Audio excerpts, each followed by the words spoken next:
Euh, une chose que je suis en train d'apprendre avec, c'est l'obéissance. Tu sais, avant, je pensais que genre le plus grand combat que j'aurais à mener, euh, ça serait genre donner ma vie à Christ. C'est genre la plus grosse montagne à faire. Puis que le reste, c'est, easy, pas easy peasy, tu sais, comme il n'y aura pas de résistance, mais il y aura aussi une résistance, mais pas comme celle, genre, de donner à Christ. But actually, I was wrong.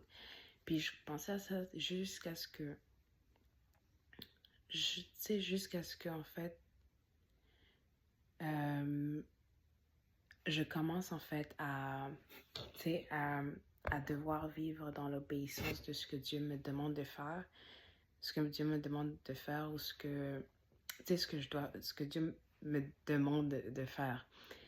Puis, je me suis toujours demandé comme pourquoi c'est si compliqué, euh, c'est si compliqué. Puis souvent, en fait, c'est comme, t'es tellement combattu, on dirait que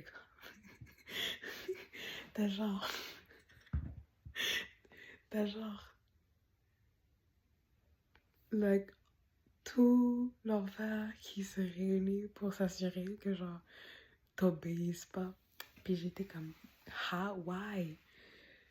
Puis une chose que j'ai compris en fait tu sais comme le roi, j'ai donné l'exemple du roi Saül. Tu sais le roi Saül dans le premier roi d'Israël que Dieu avait oint pour être roi d'Israël. Puis non pas juste, tu sais, comme pour régner sur son peuple, mais aussi, tu sais, de génération en génération. Dieu l'avait destiné à être le roi d'Israël. Puis tout ça,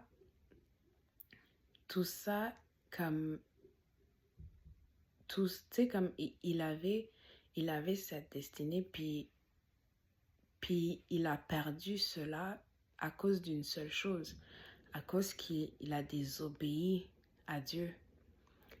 Puis c'est ça en fait, c'est comme on pense que on pense que ce qui va nous mener à notre destinée, c'est les mérites, c'est les points, c'est comme comme jouer dans un jeu, puis le plus de points que tu gagnes, le plus que tu vas arriver, genre the big prize.